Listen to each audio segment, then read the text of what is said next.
નડિયાદમાં યોજાયેલ તિરંગા યાત્રામાં ખેડા જિલ્લાના પ્રથમ નાગરિકથી લઈને તમામ નાગરિકોમાં ઉત્સાહ જોવા મળી રહ્યો છે. તમે જે આ દ્રશ્યો જોઈ રહ્યા છો એમાં કેટલો અનેરો ઉત્સાહ છે તે જોઈ શકાય છે. અને આ ઉત્સાહ એ બતાવે છે કે જિલ્લાવાસીઓને દેશ પ્રત્યે કેટલો અપાર પ્રેમ છે. દેશની સેના પ્રત્યેનું આદર અને સન્માન કેટલું વધારે છે. અને કેમ ન હોય, કારણ કે સેનાએ જે કૌશલ્ય બતાવ્યું છે, જે વિશ્વના દેશોને પણ વિચારતા કરી દે તેવું કૌશલ્ય ઓપરેશન સિંદૂર અંતર્ગત બતાવવામાં આવ્યું છે. અને આ જ કૌશલ્ય બિરદાવવા માટે ભારતભરમાં તિરંગા યાત્રાનું આયોજન કરવામાં આવ્યું છે, જેને લઈને રાષ્ટ્રની રક્ષા કરતા સૈન્યના જવાનોને બિરદાવવા ખેડા જિલ્લાના પ્રબુદ્ધ નાગરિકો દ્વારા નડિયાદમાં ભવ્ય તિરંગા યાત્રા યોજાઈ. 22 એપ્રિલે કાશ્મીરના પહેલગામમાં આતંકવાદીઓએ કરેલા હિંચકારા હુમલાનો ભારતીય સેનાના જવાનોએ ઓપરેશન સિંદૂર હાથ ધરી પાકિસ્તાન પ્રેરિત અને પોષિત આતંકવાદીઓ અને તેમના આકાઓને જડબાતોડ જવાબ આપી દીધો. ભારતીય સૈન્યએ દર્શાવેલા શૌર્ય અને પરાક્રમને બિરદાવવા ખેડા જિલ્લાના પ્રબુદ્ધ નાગરિકો દ્વારા આ તિરંગા યાત્રા યોજાઈ હતી. શહેરના સંતરામ મંદિર પાસેથી તિરંગા યાત્રાએ પ્રસ્થાન કર્યું ત્યારે ભારત માતા કી જયના જયઘોષ સાથે તિરંગા યાત્રાએ પ્રસ્થાન કર્યું. સમગ્ર માહોલ રાષ્ટ્રભાવનાથી છલકાઈ ગયું. હિન્દુસ્તાન જિંદાબાદના નારા ચોતરફ ગુંજી ઉઠ્યા અને આ ગુંજ નાગરિકોની દેશ પ્રત્યેના ગૌરવની સાબિતી આપતી હતી.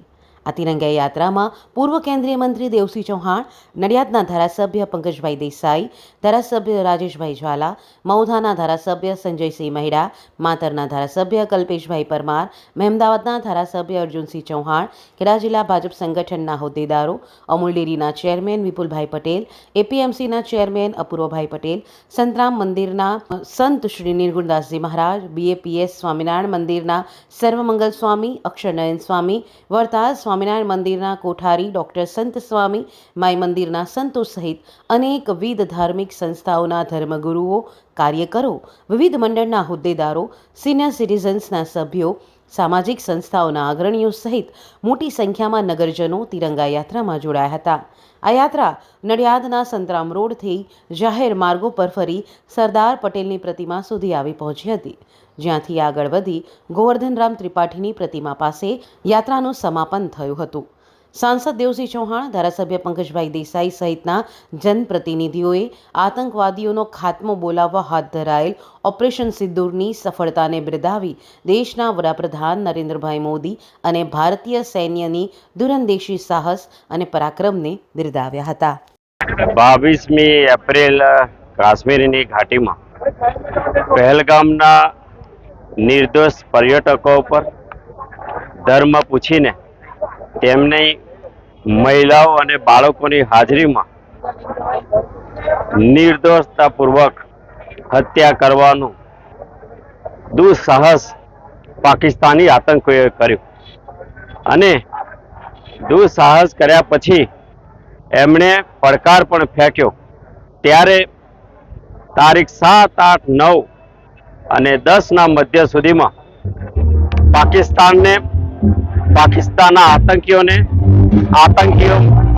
કેમ્પોને રહેતા તમામ આતંકવાદીઓનો પ્રિસાઇઝ ટેકનોલોજી દ્વારા હુમલો કરીને પ્રત્યેક આતંકવાદીઓને જડબાતોડ જવાબ આપીને પાકિસ્તાની પરસ્ત સરકાર કે જે હંમેશા આતંકવાદને પોષતી આવી છે, આતંકવાદની ફેક્ટરી છે, દેશ અને દુનિયામાં પાકિસ્તાનનો ફરી એકવાર નકાબ ઉતરી ગયો છે.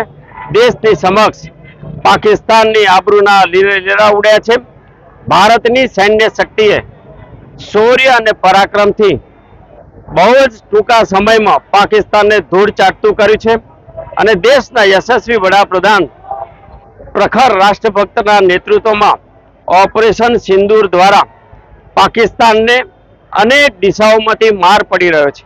ત્યારે આ ઓપરેશન સિંદૂરને ઓપરેશનમાં કામ કરતા ભારતીય સેનાના સૌ જવાનોને મોરલ બુસ્ટિંગ આપવા માટે, એક પ્રકારની એમની શહાદતને નમન કરવા ઉપરાંત એમના શૌર્ય અને પરાક્રમને બિરદાવવા માટે ખેડા જિલ્લાના તમામ વિવિધ સંગઠનો, તમામ સમાજ શક્તિ, તમામ ધાર્મિક શક્તિ, તમામ કર્મઠ અધિકારી વર્ગ અને વિવિધ સમાજમાં રહેલા પ્રત્યેક જન દ્વારા આજની આ રેલી સ્વરૂપે તેઓને ખૂબ જોમ અને જુસ્સો પૂરો પાડવાનું કામ કર્યું છે.